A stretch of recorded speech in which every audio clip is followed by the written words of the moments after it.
Muito bem, então chegamos aqui ao capítulo 8 do livro do Manfredo, onde nós vamos estudar um pouco dos espaços de curvatura constante.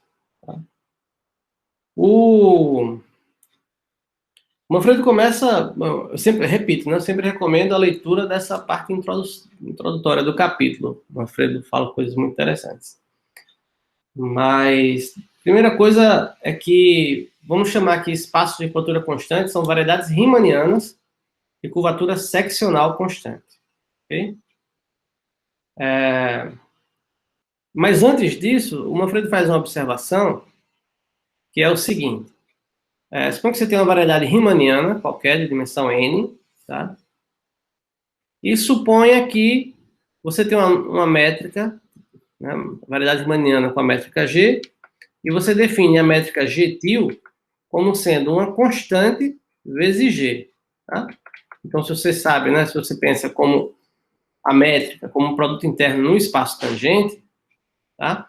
Essa constante aqui, para continuar sendo um produto interno, ela tem que ser positiva definida, tá? Ok? Perdão. Para o produto interno ser positivo definido, a constante tem que ser positiva. Certo? Então, ou seja, essa igualdade é nesse sentido aqui. Para cada ponto da variedade, digamos, a métrica G-til aplicada nos vetores tangentes x, y é a constante c vezes o produto terno na métrica original, tá certo? Então, claramente, isso aqui continua sendo uma métrica. Repito, desde que c seja positivo. Em particular, tá certo? Eu coloquei aqui, ó, a norma com esse tiozinho para representar a norma de um vetor nessa métrica. O que é a norma? É o produto terno de x com x, raiz quadrada disso, né? Então, você faz x com x. Aqui vai aparecer c, x com x. Ok? Então, o que está faltando aqui? Está faltando aqui uma raiz quadrada no c. Ok, então a pergunta é a seguinte: como é que a curvatura muda, tá certo? Se você muda a métrica por uma constante. A gente vai chamar isso aqui de homotetia, tá certo? Ou uma dilatação. Mas o significado é esse daqui. Observe que eu não estou falando nada de curvatura constante ainda, tá? Então, o que é que eu vou fazer? Eu vou analisar a curvatura, digamos, num ponto na direção aí de dois vetores. Curvatura seccional, por exemplo. Tá? Então, por exemplo, se você faz essa conta em coordenadas, se a métrica G-til é C vezes a métrica G, então, num sistema de coordenadas, né, G e J-til vai ser C vezes G e J original. E a inversa da métrica, tá certo? Vai ser naturalmente 1 sobre C vezes a inversa da métrica original. Os coeficientes da inversa, né? Você imagina isso aqui como uma matriz, a matriz inversa, essa daqui. Seria a inversa desse daqui. Isso aqui é a inversa de C, 1 sobre C, a inversa de G e J é G e J. Muito sim. E você também multiplicou por uma constante. Se você deriva, tá certo? Eu estou usando essa notação aqui. Ou seja, tenho aqui uma certa função, que é a função G e J, til, né? Ponto e vírgula, K. Essa notação aqui eu já usei antes, significa que eu vou pegar essa função G e J e vou derivar em relação à coordenada xk, tá? Lembre que eu estou aqui em coordenadas. Então, essas funções G e J, elas estão definidas, né, numa certa vizinhança aí do Rn, da parametrização. Então, pronto. Mas, ora, isso aqui é uma constante vezes a função original. Então, quando se deriva, não muda nada, só aparece a mesma constante. Ok? Daí, usando essas observações, olha só, os símbolos de Cristóforo não mudam. Por quê? Porque os símbolos de Cristóforo são dados por essa expressão aqui. Então, aqui nós temos, em cada termo desse, né? Isso aqui são as derivadas, tá ok? Cada termo da derivada vai aparecer uma constante C. Mas no final vai ter que ser multiplicado pela inversa, né? Pelos coeficientes da matriz inversa, que aparecem dividindo por C.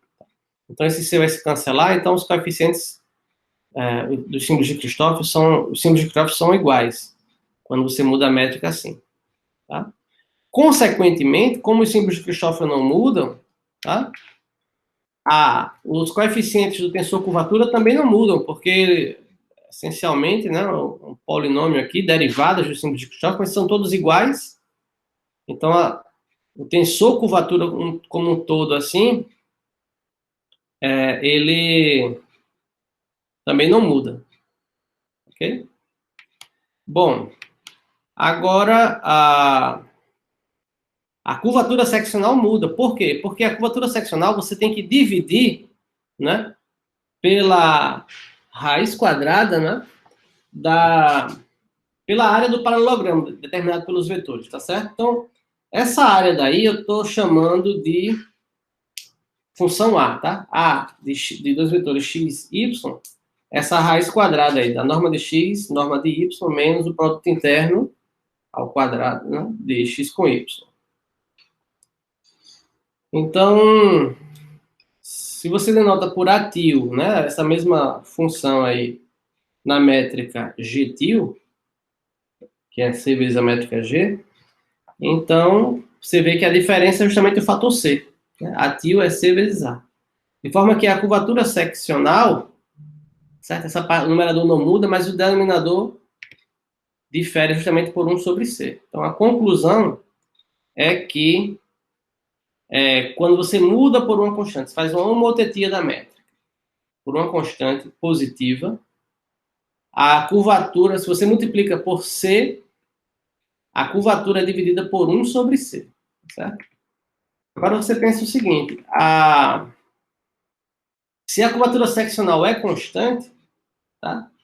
Fazendo essa homotetia, se a constante for zero, se fizer a homotetia, continua sendo zero, né? Entendeu? Se isso aqui for zero, Ktil vai ser zero para qualquer que seja a homotetia. Tudo bem, não tem graça não. Mas se essa constante aqui, por exemplo, for 5, então você pode fazer uma homotetia, né? C igual a 5, de forma que isso aqui vira 1.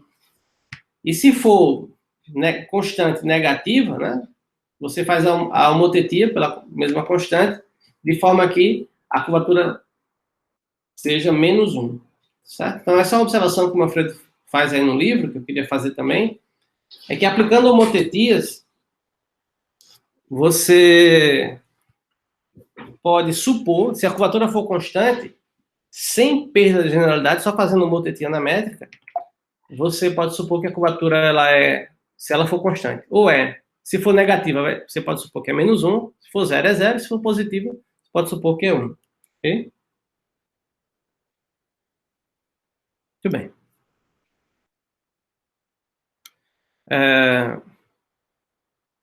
Então, agora vamos ver o teorema do Cartan. O teorema do Cartan, essencialmente, ele diz isso, que você tem duas variedades riemannianas, que a tensor curvatura é igual num certo sentido, então elas são localmente isométricas, ou seja, de outra forma, a curvatura gaussiana, em certo sentido, ela determina a métrica. Tá? Então, para enunciar o teorema de Cartan, a gente precisa de algumas notações aqui. Tá? Então, vou considerar, tenho duas variedades riemannianas, M e M-til, de mesma dimensão. Tá? Fixo dois pontos quaisquer, P e P-til, P e M, P-til e M-til. E aí, vejam só, elas são variedades riemannianas, tem uma métrica riemanniana. No espaço tangente TPM, é um espaço vetorial com produto interno. E no espaço tangente P-til, M-til, é outro espaço com outro produto interno. Só que são espaços com a mesma dimensão, espaços vetoriais com produto interno e de mesma dimensão. Tá? Então, você pode, por exemplo, usando, né, a métrica aqui, o produto interno, fixar uma base ortonormal, fixa uma base aqui ortonormal,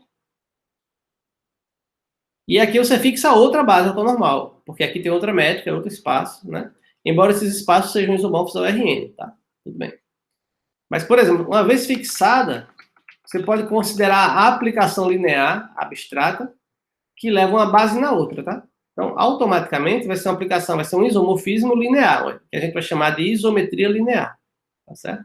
Então, é sempre possível fazer isso, sempre possível escolher mostrei aqui uma forma de fazer, que essencialmente todas são dessa forma. Mas a isometria no sentido de que ela preserva, leva, né, base em base. Isso a gente já sabe do curso de álgebra linear, tá? Ou seja, dois espaços vetoriais de mesma dimensão são isomorfos. A gente só fez construir um aqui, um isomorfismo. Agora a gente faz o seguinte. Na vizinhança do ponto P, eu vou considerar uma vizinhança normal. Lembrando, o que é uma vizinhança normal? É uma vizinhança onde a exponencial é um diffeomorfismo, tá? Então, vai ter um aberto aqui no espaço tangente, que é levado diffeomorficamente nessa região aqui, ômega. Tá? Considere, né, essa vizinhança normal do ponto P. Estou chamando aqui de ômega. Então, bom, I é um isomorfismo, tá? Então, vai levar essa pré-imagem aqui, esse domínio no espaço tangente, onde a exponencial é um dífio, né? Seria a pré-imagem exponencial do conjunto ômega, certo? A aplicação aqui é ESP-P. ESP é um diffeomorfismo aqui, então esse conjunto ele corresponde aqui bionificamente a um certo domínio no espaço tangente. A aplicação I, ela é um isomorfismo. Então ela vai levar esse domínio aqui no espaço tangente e no espaço tangente de M-til, ok? Que é um isomorfismo. Ora, a aplicação exponencial, ela sempre é um dífio local, tá certo? Então, o que é que a gente vai fazer? Eventualmente, a gente diminui aqui essa, tá? Continua sendo normal, né? De forma que essa vizinhança daqui, a aplicação exponencial esteja bem definida. Só isso que a gente pede, tá? Ou seja, se por acaso aqui tiver pontos onde a diferencial não está definida, você pode diminuir aqui, e aí você toma os domínios correspondentes aqui. Ok? Então, a gente sempre pode fazer isso. Muito bem. Então, a gente fez essa construção agora.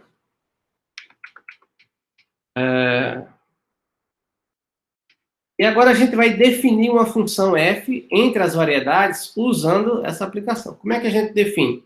Você vai pegar um ponto aqui do seu domínio ômega, chamado de Q. Esse ponto no domínio ele corresponde aqui a um certo vetor, que vai estar aqui nesse domínio, né? Esse vetor é levado aqui no outro vetor, certo? Digamos que aqui seja o vetor V, e esse aqui seja o vetor V-til.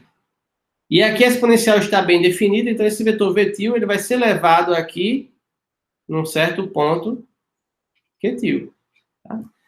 Então, por quê? Pela exponencial. Que exponencial é essa? Essa aqui é ESP P-til.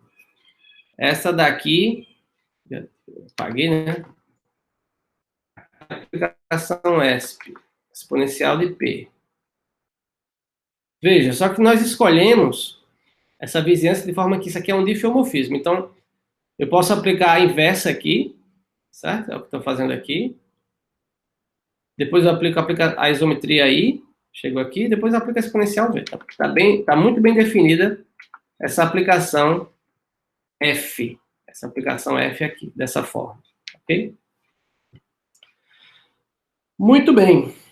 Como eu estou na vizinhança normal, né? Em particular, dado qualquer ponto na vizinhança, você consegue uma única geodésica normalizada, saindo de P e chegando em Q, né? Dado Q na vizinhança, você consegue uma única geodésica, partindo de P e chegando em Q. Estou chamando essa geodésica de gama, tá? Gama de 0L é a geodésica normalizada, ou seja, o comprimento dela, né? Gama' igual a 1, que parte de 0 e chega em Q, tá bom? Ao longo dessa geodésica, a gente vai chamar de P o transporte paralelo, denotar o transporte paralelo, tá? Sempre existe. Só o sentido que eu vou definir. Vai ser o transporte paralelo, só para ficar de gama de 0, que é P, até gama de L, que é Q. Então, agora a gente vai definir uma aplicação linear, chamada de φ, que vai, depois dessa construção todinha, vai aqui do espaço tangente em Q ao espaço tangente em F de Q, que é aqui eu estou chamando de Q tio. Tá? Como é que essa transformação φ é definida? Você vai pegar um vetor, atenção, você vai pegar um vetor aqui em Q, faz o transporte paralelo para cá, esse vetor automaticamente ele já está aqui, tangente, né? Você leva por I aqui, certo? E aqui você vai considerar, atenção, uma geodésica, que eu vou explicar qual é, uma geodésica, vou colocar ela assim, gama tio. Esse vetor que você transportou, ele está aqui, e agora você vai fazer o transporte paralelo até aqui. Tá? A pergunta é, que geodésica é essa? Nessa construção, olha só, vamos entender. O vetor, o ponto Q, dado o ponto Q, você consegue essa geodésica aqui, que eu estou chamando de gama. Tá? Então, aqui na origem, você tem um vetor gama' de 0, que está aqui no espaço tangente. Né? Gama' de 0 está aqui. Gama' de 0. Tá? Então, gama' de 0 é elevado por I em algum vetor aqui. Tá? Eu não sei quem é. Esse vetor vai ser o I de gama' de 0. Muito bem. Então, esse vetor é um vetor tangente aqui. Então, eu vou considerar agora, pelo teorema de existência e unicidade de geodésicas, a geodésica que parte de P e tem esse vetor como vetor tangente, certo? Então, o transporte paralelo que eu vou usar aqui é ao longo dessa geodésica verde, construída dessa forma. Preste atenção, eu vou repetir um pouquinho o procedimento. Essas notações todas são para o teorema, tá? Então, vamos lá. Primeiro, considerei aqui uma isometria nos espaços tangentes. Usando essa isometria, né, aqui a vizinhança normal, a gente definiu essa aplicação aqui usando as exponenciais. Q, a exponencial aqui é um dífio, corresponde a um vetor V no espaço tangente. Essa isometria aí leva esse vetor, um certo vetor aqui, no espaço tangente de emitiu, e a exponencial pega esse vetor e vai levar aqui. Pronto. Isso define uma aplicação, uma função entre as variedades M e emitiu. Agora eu vou fazer outra coisa, a construção agora é diferente. Eu vou considerar uma aplicação que vai levar vetores tangentes aqui em vetores tangentes aqui, não sei aonde, em algum lugar. Tá? Aí como é que a gente faz isso? Dado o ponto Q, o Q ele determina uma geodésica. Estou chamando de gama. Gama. Uma geodésica partindo de P até Q. Pronto. Essa gama, ela tem seu vetor tangente aqui em P, que é o gama' de 0. Que mora no espaço tangente também. Gama' de 0. Bem. Gama' de 0 é elevado por I aqui num certo vetor. I de gama' de 0. Vou chamar esse vetor aqui de V0. Então, é um vetor no espaço tangente a P-tio. Em algum lugar aqui, V0. Pronto. Pelo teorema de existência e unicidade de geodésicas, existe uma única geodésica partindo de P-tio, cujo vetor velocidade é V0. Tá? Essa geodésica ela vai estar por aqui, em algum lugar. Eu não tenho como garantir ainda que ela vai passar em Q-tio, ok? Muito bem. Aí se define essa, estou chamando aqui de gama-tio. Muito bem. Como é que vai ser a minha aplicação? Agora para um vetor qualquer, dado um vetor qualquer aqui. Dado um vetor qualquer aqui, W, você vai fazer o transporte paralelo aqui, ao longo dessa geodésica, vai chegar aqui. Esse vetor aqui em P corresponde ao vetor tangente. Pela aplicação I, você leva aqui, ok? W-til, ele vai estar aqui. Agora você vai usar a geodésica gama-til e fazer o transporte paralelo até aqui, certo? Muito bem. Essa é a aplicação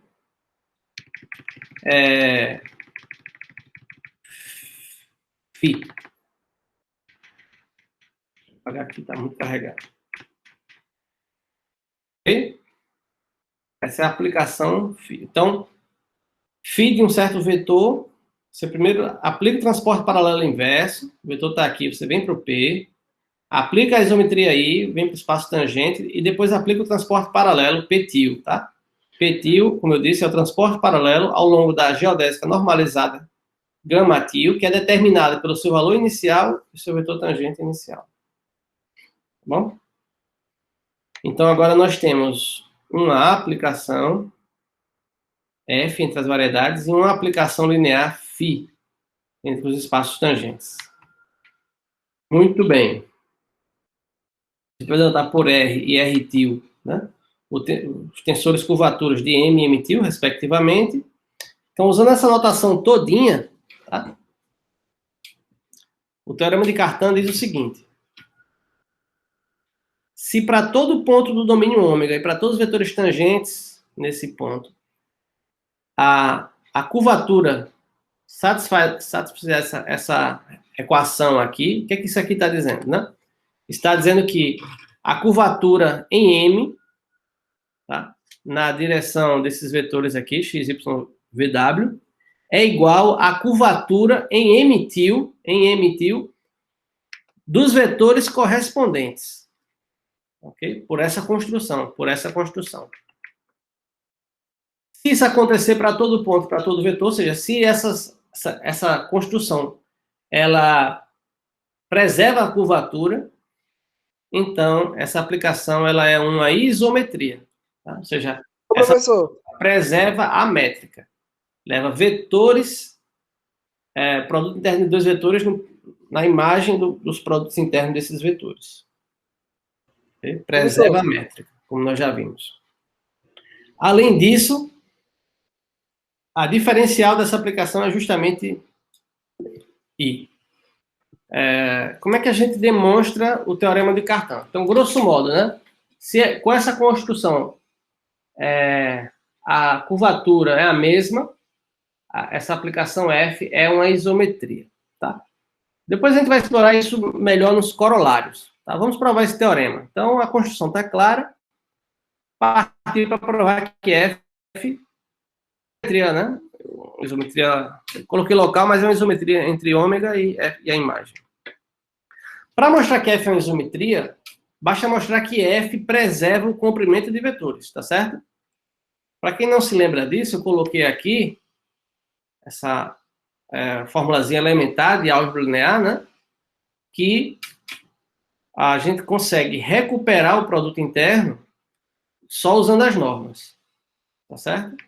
Então, se essa aplicação df ela preserva a norma de vetores, tá certo? Então, em particular, ela vai preservar o produto interno, tá? Isso é um fato elementar de álgebra linear. Então, a gente vai mostrar só isso aqui. Para qualquer vetor tangente em que a imagem por esta f preserva a norma. Tá? Então, isso vai garantir que ela é uma isometria. Como é que a gente mostra isso? Vamos usar campos de Jacobi. Tá? Então, primeira coisa, considera essa construção todinha que eu já fiz. Então, a primeira coisa, você vai considerar aqui, ao longo da geodésica gama, tá? O campo de Jacobi, que em P vale 0 e em Q é o vetor dado V. Certo? Eu fiz aqui um desenho mais ou menos. Certo? Então, nós já vimos lá no capítulo sobre campos de Jacobi que se você tem essas duas condições iniciais em dois pontos, isso determina o campo de Jacobi. Então, está aí o campo de Jacobi com essas duas condições. Isso aqui determina ele.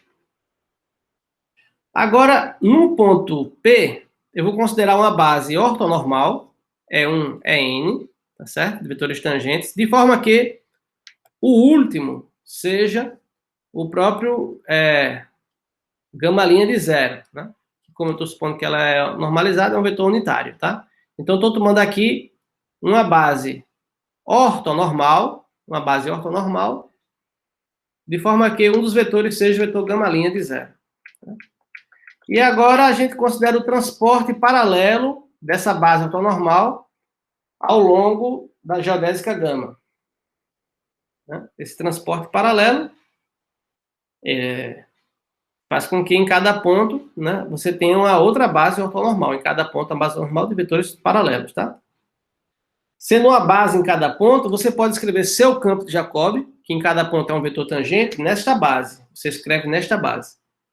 Agora, sendo essa base aqui de campos paralelos, nós já vimos também, né? E quando você aplica na equação de Jacobi, a derivada aqui vai virar zero, né? Porque eles são paralelos. Então, isso é equivalente a uma equação, ou um sistema de equações, nesses coeficientes, tá? Que é esse sistema daqui. A equação de Jacobi para o campo J, quando você escreve dessa forma, ela é equivalente a um sistema de equações nos seus coeficientes. A gente chama assim, acoplado, né? Aqui você tem os outros termos aparecendo em cada equação. Tá? Então, tudo isso que nós já vimos também. Queria que vocês checassem, tá? Especialmente isso aqui, ó. Lembre que, por exemplo, o En, isso aqui é justamente o gama linha de zero, né? A equação de Jacobi que aparece é isso aqui, gama linha de zero. Certo? Dê uma checada, por favor, nessa equação aqui. Relembrar. Muito bem. Agora, temos a geodésica. Gama-til é a geodésica, tá? Em M-til. Gama-til é a geodésica em M-til, que parte de P-til, cujo vetor tangente é o I de gama linha de zero. Tá? E a geodésica gama-til existe, é dada dessa forma. Muito bem. Ao longo de gama-til, eu vou considerar um campo J-til, que a princípio eu não sei se é de Jacobi ou não, que vai ser a imagem do J pela aplicação φ. Tá? Lembrando que a aplicação φ, ela pega qualquer vetor tangente aqui em M e leva no vetor tangente em M-til, tá? Usando esse aqui. Então, pela construção, isso aqui vai ser um campo tangente, tá certo? Ao longo da geodésica gama. Eu só fiz colocar aqui a definição, já estava aqui, certo? Essa aplicação φ, olha só, a aplicação φ, ela é uma composta de isometrias. Por quê? Deixa eu explicar. O transporte paralelo é uma isometria. Estão lembrados? Ele preserva o produto interno. E é uma isometria, né? E aqui é, de novo, transporte paralelo. Então, φ, ela preserva o produto interno, em particular, preserva a norma. Tá? De forma que a gente vai chamar aqui de EJ-til as imagens por φ dos campos EJ. Okay? Então, exercício é vocês verificarem, né? Como isso aqui é o transporte paralelo dos dois lados aqui e a isometria, esses campos aqui eles também são paralelos, ok? E pela linearidade, quando você colocar aqui, ó, no lugar de J, você escreveu J dessa forma, tá certo? Observe, isso aqui são os coeficientes e aqui são os campos. Então, essas aplicações são isometrias lineares, as três. Então, você usa a linearidade, então você vai depender, os coeficientes saem, né? E o campo EJ elevado no campo EJ-til. De forma que o campo J-til vai se escrever dessa forma. Tá? Usando esse referencial agora. Ora, só que, por hipótese, né? A gente está supondo que a curvatura é preservada. No Teorema de Cartan, essa construção todinha, ela preserva a curvatura. Em particular, tá? R tilde é N, é I, é N, é J, é igual a R de N, é I, é N, é J. Essa é a hipótese do teorema. A curvatura é preservada, em particular nesse caso aqui. Okay? Perdão, tá? Aqui tá faltando alguns tios. Tem um monte de tio aqui. Ok? São os vetores correspondentes. Lembra lá da... Justamente aqui tem um φ, tá vendo? No teorema de Cartan, essa é a condição. Então, aplicando aí a hipótese do teorema de Cartan, o que é que a gente conclui? Como esse coeficiente aqui é o mesmo, tá? Com R ou com R til, se colocar R til assim, isso significa que, escrevendo o campo dessa forma, essas equações aqui, os coeficientes satisfazem a mesma equação em M til com o vetor correto, tá? Com os tios aqui. Ora, se satisfaz a mesma equação, isso significa que o campo J til é um campo de Jacobi. É assim que a gente usa a hipótese, ok? Essa construção está levando também o campo de Jacobi em um campo de Jacobi de M til. Mas ainda, por definição, certo? Como o campo J, ele se anula em t igual a zero, ou seja, as funções I1, I1, I2 e N são nulas em t igual a zero, J til também. Tá? Então, J til é um campo, ao longo de J, é um campo de Jacobi que se anula no zero. Muito bem. Como eu já disse a vocês, né? Ou seja, transporte paralelo é uma isometria. Então, a norma do vetor, como ele é só... Aqui, são a composta de isometrias, a norma, isso aqui está dizendo para a gente que a norma desse vetor aqui, a norma de J til é igual à norma de J. Tá? Em particular, quando T é igual a L. Só que o J de L é o V, faltou a norma do V aqui. Tá certo? Porque isso aqui é uma isometria. Em particular, a norma é preservada. Então, para concluir a demonstração, que é essa daqui, a gente precisa verificar só isso, né? Então, a gente só precisa mostrar agora que J til é a imagem pela diferencial de f de J em L. Ok? Isso aí vai terminar a demonstração do teorema. E para verificar isso, a gente tem duas observações. Né? Primeira observação que nós vimos que quando nós temos campos de Jacobi que se anulam no ponto, né, no início da geodésica, então esses campos são dados, tem uma expressão explícita para eles, que é essa daqui, né, em termos da exponencial, da diferencial da exponencial e do valor da derivada na origem. Estão lembrados? Muito bem. Então, campos de Jacobi que se anulam no t igual a zero são dados, tem uma expressão, essa expressão aqui que determina eles, tá? São dados por essa expressão, nós já vimos isso. Então, nós temos uma expressão assim para J e uma expressão assim para J til. Okay? A segunda observação é a seguinte, né? Por definição, J til ele é φ de J. Então, só que o φ, na origem, é a própria aplicação I, né? Porque se você aplica aqui, né? Se você está olhando essa aplicação quando o Q é o ponto P, é o ponto original, não tem transporte paralelo. Transporte paralelo vai ser a identidade, tá? Então, quando, né, em P, φ é simplesmente a aplicação I. Ok? Então, em particular, a J til linha é simplesmente o I na origem, né, J til linha de zero é o I de J linha de zero. Então, juntando essas duas coisas, né? Ou seja, o que é que a gente vê? J tilde L, né, é a diferencial da exponencial, ó, coloco o L aqui, de L, de gama tiolinha, L de J tiolinha, né? Mais J tiolinha é o I de J' de zero. Muito bem. Eu vou escrever, por simplicidade, eu escrevi assim, né? Isso aqui é só uma constante, né? São aplicações lineares. Escrevi assim. Agora, LJ' de zero, eu explicitei aqui, ó. Como a aplicação exponencial é um diffeomorfismo, né? A diferencial dela também é um diffeomorfismo, né? Diffeomorfismo linear. Então, essa expressão aqui, a gente consegue inverter, tá?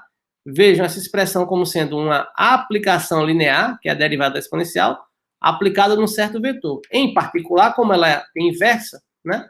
Eu posso dizer que T de J' é a inversa dessa aplicação, tá aqui, que eu escrevi aqui, aplicada em J, né? Agora, aqui, para ser coerente, né? Isso aqui é J de T. Isso aqui vale para qualquer T. Em particular, quando T igual a L. Quando T igual a L, o LJ' de zero, LJ' de zero, vai ser igual ao quê? A inversa da diferencial, nesse ponto J de L. Só que isso aqui é justamente, né, pela regra da cadeia, a derivada, a diferencial de F. Tá? Então, o que nós queríamos mostrar? J tilde L é a diferencial de F de J de L. Né? Pelo que eu expliquei para vocês, isso garante em particular, né, que F é uma isometria. Tá bom? Preserva a métrica. Essa é a demonstração do teorema de Cartan. Uma frente faz uma observação que eu acho que é muito importante, a gente pode usar depois, que é o seguinte, né? Poderia ser até um colar, mas é muito imediato. Mas, por essa construção, se as aplicações exponenciais são diffeomorfismos, o que ele quer dizer aqui são diffeoglobais, tá? É o caso, por exemplo, que a F, que é uma variedade completa sem pontos conjugados, por exemplo. Então, ou seja, até onde você puder definir a aplicação exponencial, você vai poder definir a F. Em particular, se as exponenciais são diffeomorfismos, as duas, então a F vai ser uma isometria. Então, ou seja, aqui eu quero dizer diffeomorfismo global, eu vou encontrar uma isometria global. Muito importante, eu acho, essa observação, tá? E agora, tem duas consequências muito rápidas aí do teorema do Cartan, tá? É o caso em que, por exemplo, o primeiro corolário, em que as variedades têm curvatura seccional constante. Quando elas têm curvatura seccional constante, né, eu já observei para vocês, nós já vimos que o tensor curvatura ele é determinado. Então, se as duas têm a mesma curvatura seccional constante, né, aqui é escrita a mesma curvatura constante, tá? Significa a mesma curvatura seccional constante. Se M e M til têm a mesma curvatura seccional constante, então essa hipótese aqui do teorema de Cartan, ela, em particular, ela é automaticamente satisfeita, entendeu? Isso é imediato de verificar. Então, ou seja, estamos nas condições do teorema do Cartan, tá? Aí o Manfredo, ele só refina um pouquinho o argumento. Dá para... Então, ou seja, a gente já existe aquela isometria local, só que mais ainda, pela construção, né, a gente pode dizer um pouquinho mais, isso pode ser útil também, tá? A gente pode dizer mais ainda, se M e M til, se elas têm a mesma curvatura seccional constante, então elas satisfazem a hipótese do teorema do Cartan. Muito bem. Só que, como eu iniciei, né? Você pode fixar bases nos espaços tangentes, então você pode afirmar um pouquinho mais. Você pode afirmar que existem vizinhanças desses pontos e uma isometria que leva, tá, uma base na outra do jeito que você quiser. Por quê? Porque, como eu falei, essa escolha daqui, isso aqui determina aquela aplicação I. entendeu? O teorema do Cartan, ele dá, né, dado uma isometria linear, a gente faz a construção. Nesse corolário, que ele está enfatizando no fundo, é isso, né? Que uma das maneiras de você fazer a isometria é fixando duas bases ortonormais e levando, né, uma base na outra. Então, pela construção, você vai garantir a existência de uma isometria que ainda leva uma base na outra, tá? Isso pode ser útil. E o segundo corolário, ainda é um caso mais particular ainda, é o caso em que você tem uma variedade de curvatura constante. Ou seja, não duas, mas uma mesma variedade, uma única variedade. M, supõe que M tem curvatura seccional constante. Então, essencialmente, a gente vai aplicar esse corolário com M igual a M til. Então, como é que a gente lê agora? Isso aqui vai dizer para a gente, grosso modo, se M tem curvatura seccional constante, então, dados dois pontos, que é importante aqui, existe uma isometria local que leva um ponto no outro. Esse é um fato importante, tá? Se M tem curvatura seccional constante, então, né, se você aplica o corolário anterior para M, você pegar um ponto em M e outro ponto em M. Então, vão existir vizinhanças dos pontos e uma isometria que leva um ponto no outro. E mais ainda, né, se você fixar as bases, leva uma base na outra, tá? Então, eu acho também esse corolário aqui muito importante. Tá? Eu vou repetir de outra forma, né? Resumidamente, é isso. Se uma variedade ela tem curvatura seccional constante, em particular, dados dois pontos, existe uma isometria que leva um no outro. Tá bom? Bom. Essa propriedade de dados dois pontos, existe uma isometria local, né? Vizinhança dos pontos que levam um no outro, ela é uma propriedade mais geral, tá? É uma propriedade dos espaços homogêneos. Então, esse corolário está dizendo para a gente que variedades de curvatura seccional constante são homogêneas, tá?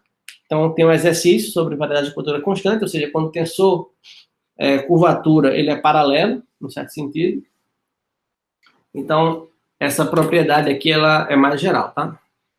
Então, o resumo aqui é que variedades de curvatura seccional constante, né, são homogêneas. Agora vamos ver uma apresentação do modelo do espaço hiperbólico, que é o exemplo de uma variedade riemanniana completa, simplesmente conexa, com curvatura constante negativa.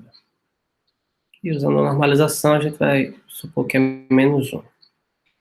Então, o modelo que vamos apresentar é o modelo do semi-espaço.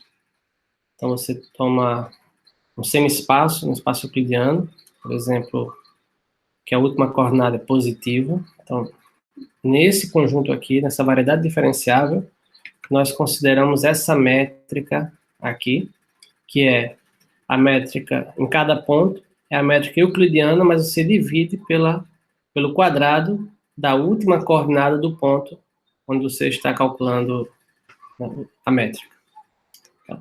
Então, essa é a métrica do semi-espaço, do espaço hiperbólico no modelo do semi-espaço. Tá?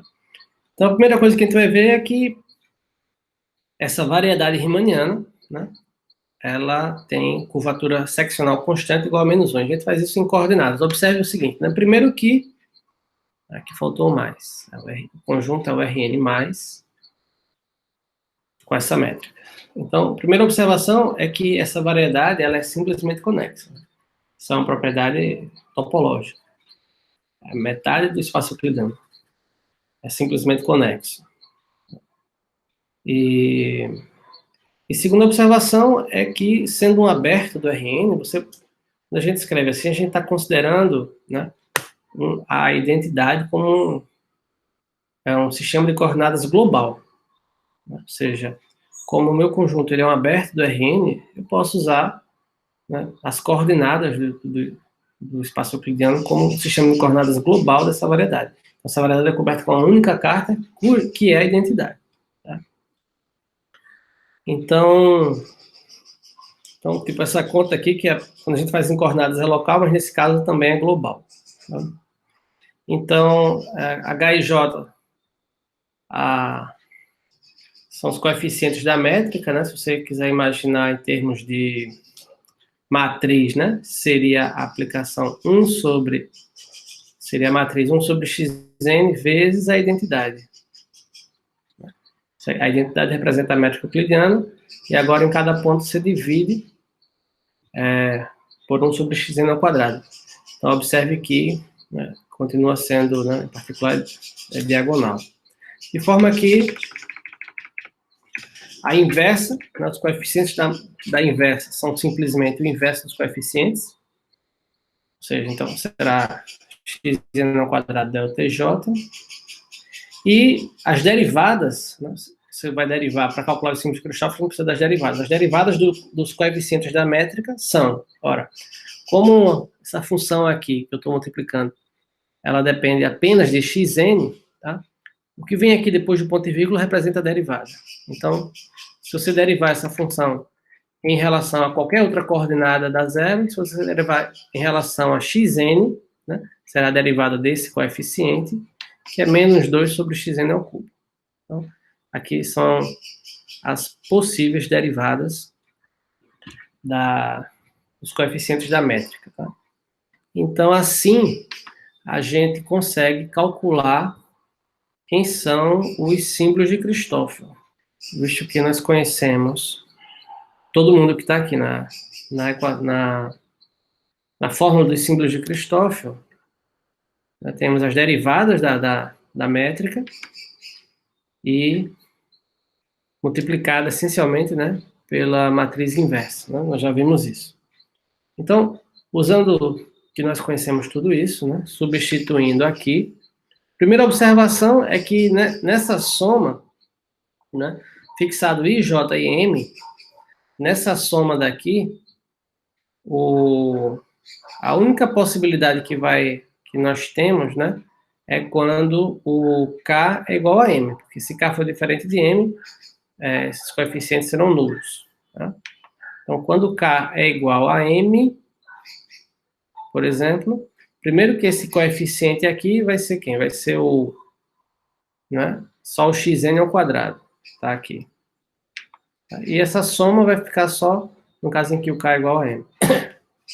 De forma que você vê imediatamente, né, que se os três índices forem distintos, os coeficientes são nulos, e se dois índices forem distintos, nós temos basicamente duas possibilidades, tá?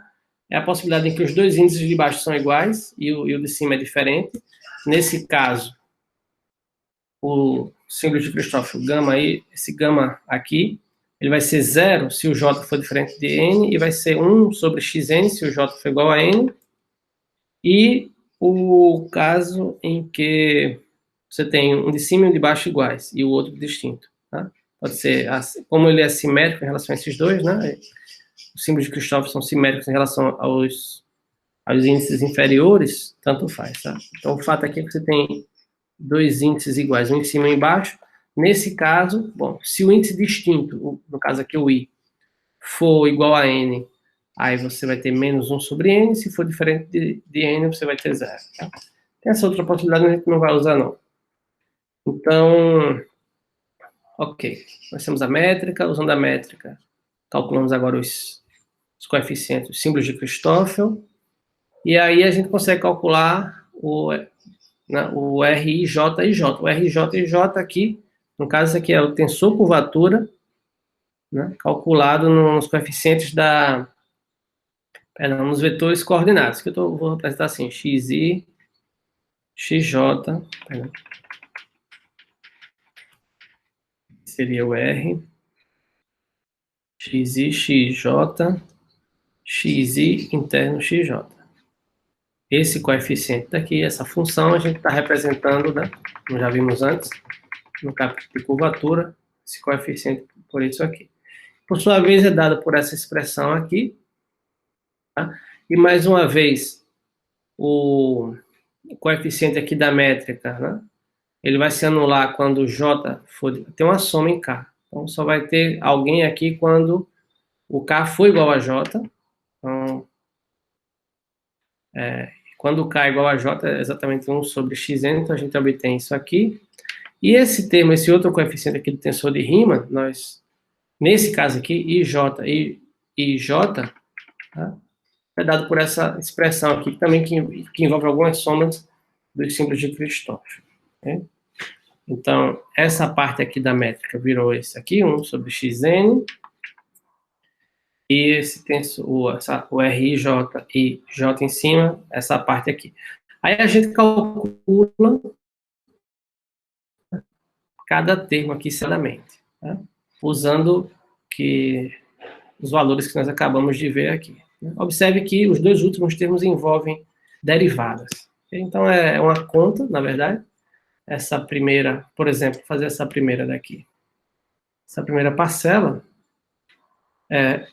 observe que você já tem aqui esse símbolo de Kirchhoff aqui, o segundo, ele já tem o J em cima e embaixo. Tá? Então, a gente está nesse caso aqui. Então, a única possibilidade é se o índice distinto for N. Né? Aqui. Se ele for diferente de N, dá zero. Então, nessa soma daqui, a única possibilidade que vai nos restar é quando K for igual a N. Então, a gente chega aqui, tá? E aí, esses dois valores já foram calculados. No caso, os dois embaixo iguais, dá 1 sobre xn. Um em cima e embaixo iguais, e aqui sendo N, dá menos 1 sobre xn. Então, essa soma aqui todinha vai dar menos 1 sobre xn ao quadrado. Aí, analogamente, você vê as outras. Essa segunda aqui também é um pouquinho mais delicada, né? Vou fazer também aqui. Aqui você, nessa soma, a observação aqui é a seguinte: nessa soma, quando o K for diferente de I e de J, então os três coeficientes são nulos. Tá? Lembre que o I sempre é diferente de J, né? Quando a gente vai calcular a curvatura seccional, tá? I já é sempre diferente de J. Então, aqui nesses símbolos, quando o K, nessa soma, quando o K for diferente de I de J, dá zero. Então, você só vai ter gente não nula quando o K for I ou quando o K for J. Quando o K for I, dá isso aqui. Quando o K for J, dá isso aqui. Tá? Aí você observa que, nesse caso, isso aqui, esse termo, quando só vai ser não nulo quando o J for diferente de N, perdão, quando o J for igual a N, né, e o I diferente de J.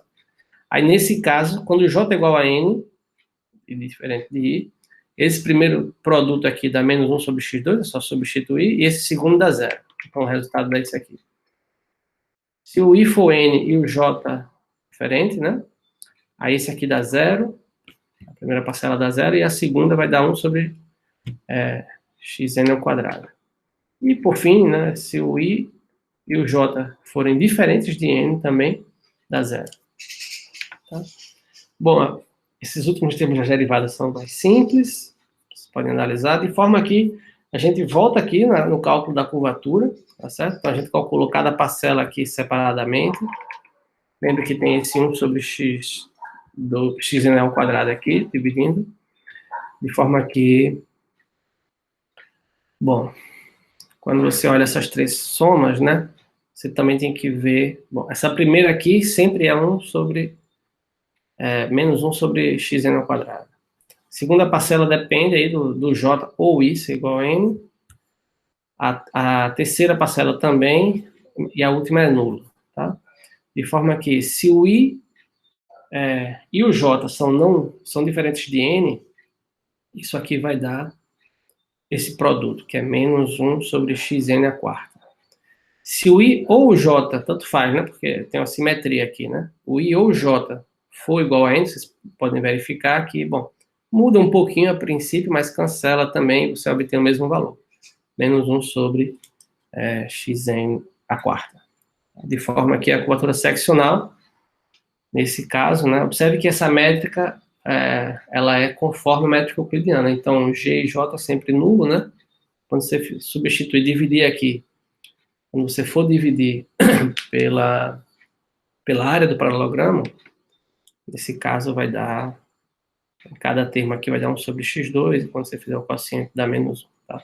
Então, é uma conta importante, mas curvatura constante igual a menos 1 desse modelo do espaço hiperbólico. Vocês podem fazer, por exemplo, um exercício por exemplo, colocar aqui uma constante, multiplicando, ou seja, fazer uma motetia da métrica, uma constante aqui, carregar essa constante para você ver como é que ela vai mudar aqui no final, tá? Aí você vai ter para qualquer constante, então a constante depende de C, e, como a gente já viu antes, tá fazendo essa motetia. Na verdade, a gente já fez essa conta no início desse capítulo. Fazendo essa motetia, você consegue qualquer outro valor negativo. A gente vai ver como é que muda isso, né? Muito bem, então, falar um pouquinho agora das geodésicas do espaço hiperbólico, tá? Primeiro a gente faz o caso de dimensão 2. No fundo, esse é o caso geral, tá? E aí, no caso de dimensão 2, o procedimento tradicional que a gente faz é o seguinte. Primeiro, ou seja, todo no H2. O H2 é o semiplano superior, tá? A métrica, né, você vai dividir pela segunda coordenada aqui ao quadrado. Se você está aqui, por exemplo, x, y, a métrica vai ser a métrica euclidiana, né, no ponto x, y, dividido por y ao quadrado. Tá?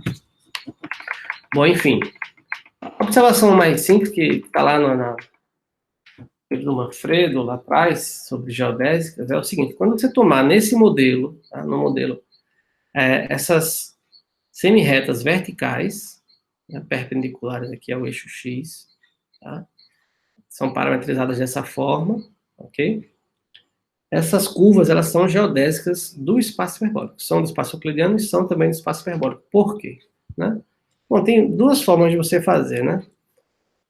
Uma das formas é você verificar que ela satisfaz a equação das geodésicas. E a gente consegue fazer, tem essa expressão também em termos dos símbolos de Christoffel. Mas a segunda maneira, que é um pouquinho mais geométrica, tá? Primeiro você calcula o comprimento dessa curva, né? Observe que γ' é um vetor, né, constante, 0, 1, mas a norma, com respeito à métrica hiperbólica, você tem que dividir pela segunda coordenada ao quadrado. Então, dá 1 sobre t. A norma ao quadrado, né? Então, calcular a norma de γ' vai dar 1 sobre t. Então, se você tomar um intervalo AB, né, contido no intervalo aberto, para que essa parametrização esteja aqui no semiplano superior, tá? Então, e você integrar, ou seja, eu estou aqui calculando entre dois pontos. Esse aqui seria o ponto x0A, é o gama de A. Esse ponto aqui é o ponto x0B, é o gama de B.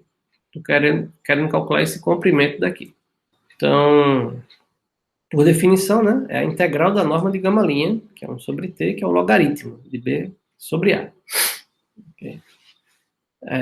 Aí a observação aqui é a seguinte: se você tomar qualquer outra curva nesse conjunto, no espaço hiperbólico, ligando esses mesmos pontos, a gente teria um desenho assim. Aí você calcula o comprimento dessa curva na métrica hiperbólica, né? Então a curva, se a curva é a curva x de t, y de t, né? Alfa' é x', y'.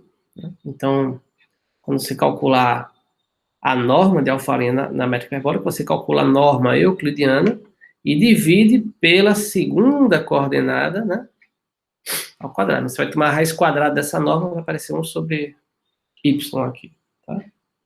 Aí, isso daqui, como é a soma de quadrados, isso aqui é maior do que, por exemplo, só a segunda parcela.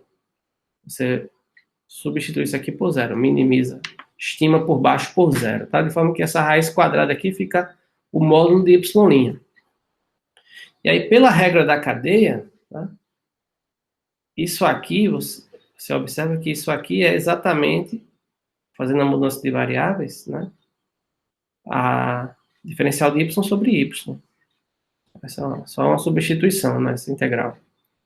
Okay? E essa integral aqui, novamente, é o ln de b sobre a, que é o comprimento de gama. Ou seja, o que a gente está dizendo é o seguinte: para qualquer, aqui era alfa, para qualquer curva alfa, ligando os mesmos pontos que gama, o comprimento de alfa é sempre maior ou igual do que o comprimento de gama.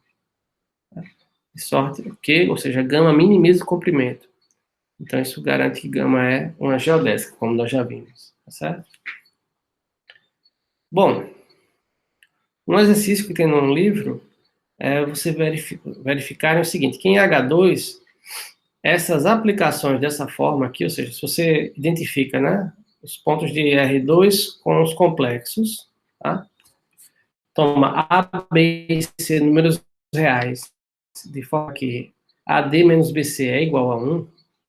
Então, quando você considera esses polinômios aqui, esses coeficientes, essa divisão aqui nos complexos, tá? Então, isso aqui vai dar uma aplicação, você verifica que dá de H2 em H2, e como aplicação de H2 em H2 são isometrias. Há um teorema que garante que essas são todas as isometrias de H2 em H2, são as chamadas transformações de Möbius, tá? Ora, isometrias levam geodésicas em geodésicas, tá? Essas transformações de Möbius, elas levam essas semirretas verticais, tá? Em semicírculos, né, com o centro no eixo X, ou equivalentemente, semicírculos ortogonais ao eixo X, tá? Então, fazendo variar aqui essas transformações, você vai ter todos esses semicírculos aí possíveis, tá? De forma que todos esses semicírculos, ou seja, isso é uma demonstração de que no modelo do semi-espaço, voltando aqui, nesse modelo do semi-espaço, cadê o meu desenho?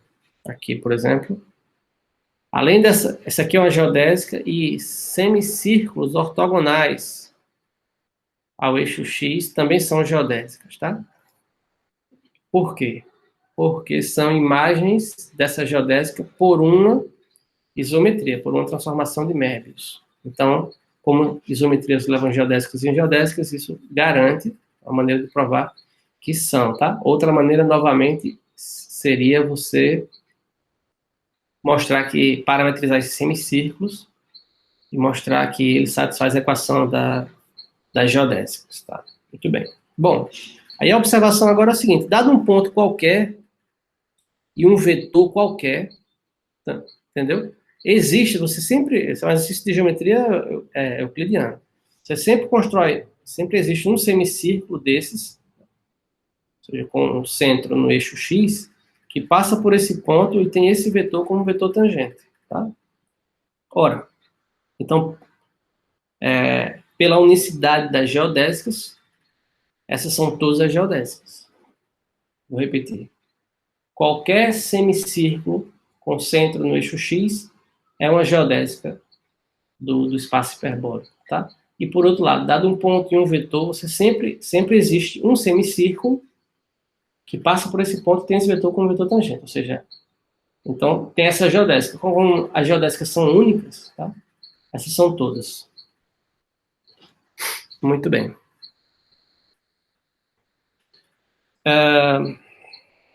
Outra coisa que eu não escrevi aqui, né? Então essas são as geodésicas do espaço hiperbólico. O plano hiperbólico, ele é completo. Tem várias formas de você ver isso. Tem um exercício que fala sobre eu falei para vocês, né? Caracterização da completude em termos de curvas divergentes, certo? Então, por exemplo, você pode usar isso para mostrar que o espaço hiperbólico, o plano hiperbólico, ele é completo, por exemplo, usando como auxiliar essa geodésica daqui, vertical, que você já conhece o comprimento dela, tá? O comprimento dela entre dois pontos é o ln né, da razão entre os dois pontos. Ou seja, o comprimento dessa geodésica é infinito, tanto quando você converge para aqui, quando você vai para mais infinito. Tá? Usando isso, quando você pegar uma curva qualquer, você pode comparar com essa geodésica. Se a curva qualquer está fora de um compacto, é mesmo que você compara com o comprimento dessas geodésicas aqui, para garantir que o comprimento dessa curva divergente fora do compacto diverge para mais infinito. Tá? Isso garante que o H2 é completo. Muito bem. Aí, no caso geral do HN, a observação é a seguinte. Como a métrica aqui, ela só depende em cada ponto da última coordenada, ela não depende das demais coordenadas, qualquer isometria do espaço euclidiano que não dependa da última coordenada, ela é uma isometria do espaço hiperbólico. Tá? Ora, então, por outro lado, é uma isometria do espaço hiperbólico. Em particular, por exemplo, qualquer plano vou chamar plano vertical, ou seja, um plano que ele é perpendicular ao semiplano xn igual a zero, tá? Eu faço assim, que contém o eixo xn, como eu desenhei aqui. Todos esses planos aqui, verticais, aqui é a última coordenada, xn, tá? Você consegue fazer uma isometria que leva esse plano, aqui que eu chamei de P, por exemplo, nesse plano, tá? Existe uma isometria. Essa isometria, ela não mexe com a altura, com a última coordenada. Então, é uma isometria também do espaço hiperbólico, tá? Só que aqui, se você olhar aqui, por exemplo, isso aqui é o xn e aqui é o x1, tá? Se você olha os pontos aqui da forma x1, xn, a métrica aqui vai ser quem? Vai ser dx1 ao quadrado mais dxn ao quadrado sobre xn ao quadrado. Isso aqui é exatamente a métrica do H2, certo? Ou seja, a menos do nome, né? Então, esse plano aqui é o H2, mas esse plano é isométrico a qualquer outro plano que contém o eixo, né, o vertical, o eixo xn, como esse. Então, esse plano aqui, ele também é isométrico ao H2, tá? Agora, outra observação é a seguinte, dado um ponto do Hn, tá? Olha o Hn, estou no Hn. Dado um ponto e um vetor, eu olho esse vetor como se estivesse no Rn, então existe um plano vertical que contém esse ponto e esse vetor.